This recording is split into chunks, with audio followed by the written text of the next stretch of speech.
अस्सलाम वालेकुम नाजरीन।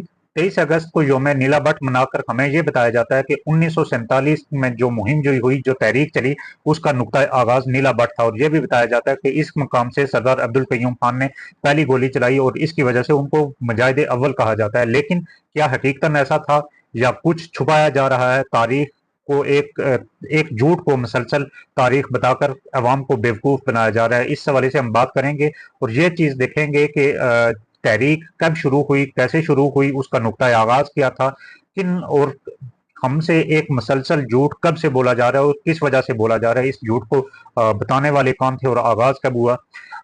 इस पर बात करने से पहले हम ये जानते हैं कि तहरीक का नुक्ता आगाज क्या था। तो तहरीक का नुक्ता आगाज रावलाकोट के मकाम पर जब महाराजा ने रावलाकोट का दौरा किया और उस वक्त एक मुस्लिम कॉन्फ्रेंस का जो दफ्तर था, जिसको एक लाइब्रेरी के तर्ज की एक जगह थी, और उस दफ्तर के ऊपर एक झंडा लगाने की कोशिश की गई। तो उस वक्त डोगरा फोर्सेस की और मुस्लिम कॉन्फ्रेंस के दरमियान हल्की फुल्की कुछ तलखी हुई।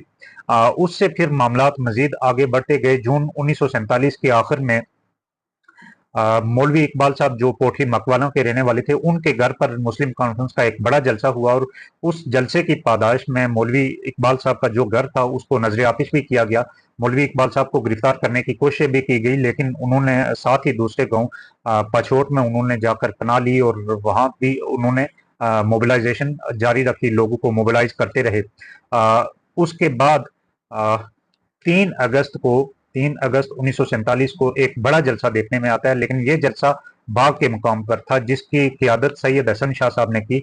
और बाग के मुकाम पर उन्होंने दफ़ा 144 डोगरा फोर्सेस की तरफ से नाफिज किया गया था, लेकिन उन्होंने इस दफ़ा की खिलाफ वर्जी करते हुए एक बड़ा जलसा किया, जिससे खिताब भी किया। उसके कुछ ही दिन बाद 15 अगस्त को रावलाकोट के मुकाम पर जो 1947 का जुमातुल विदा था, 1947 में रमजान का जो जुमातुल विदा था 15 अगस्त के दिन, तो उस रोज एक बड़ा जलसा किया गया और दफा 144 की खिलाफ वर्जी की गई। उस जलसे में पूरे जो नवाई इलाके थे उनसे काफिले आए और बताया जाता है कि सबसे बड़ा काफिला पाछोट और खुरनामरा से आया, जिसकी क़ियादत मौलवी इकबाल साहब कर रहे थे, जिनका घर कुछ अरसा पहले नजर आतिश किया गया था और मुस्लिम कॉन्फ्रेंस का एक इजलास बुलाने की पादाश में। और फिर मौलवी इकबाल साहब ने उस जलसे की भी, जो 15 अगस्त 1947 को रावलाकोट में किया गया, उस जलसे की भी सदारत की। तो यूं 11 अगस्त के बाद एक बड़ा जलसा 15 अगस्त को रावलाकोट के मुकाम पर किया गया। फिर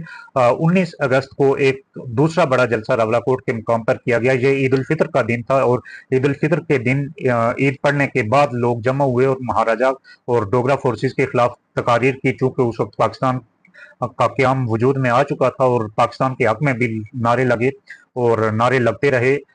लोगों ने अपनी वाबस्तगी पाकिस्तान के साथ शो की। इसके नताइज क्या हुए, नताइज पर हम बात करेंगे। वो आज भी लोगों के सामने नताइज से मुझे भी इख्तलाफ है, आपको भी इख्तलाफ हो सकता है, सारी चीजें, लेकिन जो एक तसलसल के साथ झूठ हमें बताया जा रहा है उस पर मैं बात कर रहा हूँ।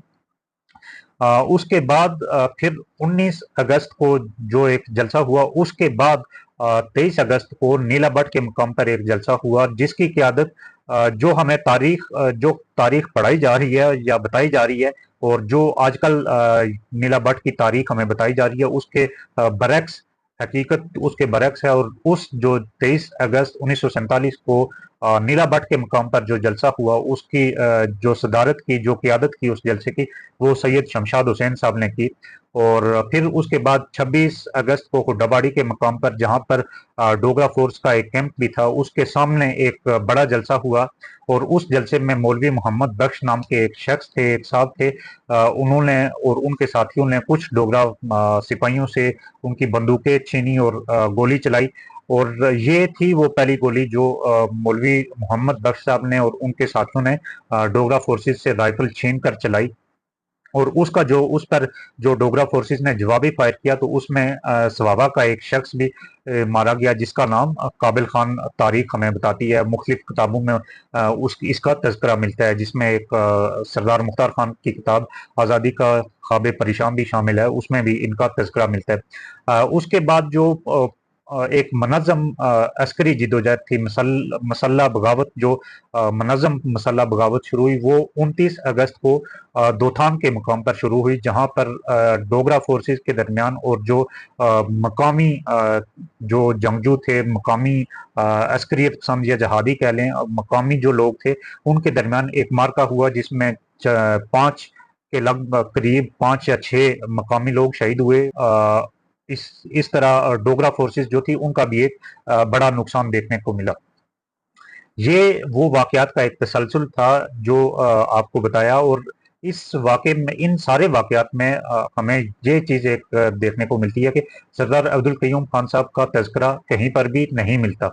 लेकिन ये कहानी स्टार्ट कैसे हुई, सरदार अब्दुल क़य्यूम साहब का नीला भट्ट के साथ नाम कैसे जोड़ा गया और फिर मुजाहिद अव्वल के साथ नाम कैसे जोड़ा गया, तो इसकी इब्तिदा 23 अगस्त 1971 को हुई, जब सरदार अब्दुल क़य्यूम खान आज़ाद रियासत जम्मू कश्मीर के सदर थे, और उन्होंने आज़ाद रियासत जम्मू कश्मीर का जो रेडियो था उसका और महकमा इत्तलात के ज़रिए ये पैगामात नशर करवाए कि 23 अगस्त 1947 को नीला भट्ट के मकाम से तहरीक का आगाज़ हुआ, और फिर यह भी बताने की कोशिश की गई कि इसी मकाम से सरदार अब्दुल क़य्यूम खान ने पहली गोली चलाई, जिसकी वजह से उनको मुजाहिद अव्वल कहा जाने लगा।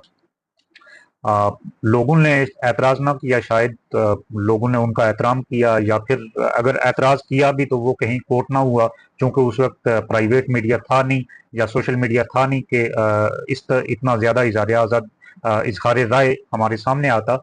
लेकिन कुछ जो हमें बुक्स में मिलता है वो यही बताया जाता है कि कुछ लोगों ने उनकी मरवत में ऐसा नहीं किया, और कुछ लोगों ने चूंकि हुकूमती ओहदे ले रखे थे तो इसलिए वो बोलने से कासिर रहे। तो इस तरह 23 अगस्त 1971 को, यानी 1947 के बाद ये लगभग 14 साल बनते हैं या उससे कुछ ज़्यादा, 14 साल के बाद हमें बताया जाने लगा कि जो तहरीक का नुक्ता आगाज़ था वो बाग नहीं, वो रावलाकोट नहीं, बल्कि वो नीला भट्ट था, और नीला भट्ट में भी सरदार अब्दुल क़य्यूम खान ने पहली गोली चलाई, और फिर उनको मुजाहिद अव्वल भी करार दिया जाने लगा। तो ये थे वो 23 अगस्त यौम नीला भट्ट के हवाले से कुछ हक़ाइक़ जो आपके सामने रखे।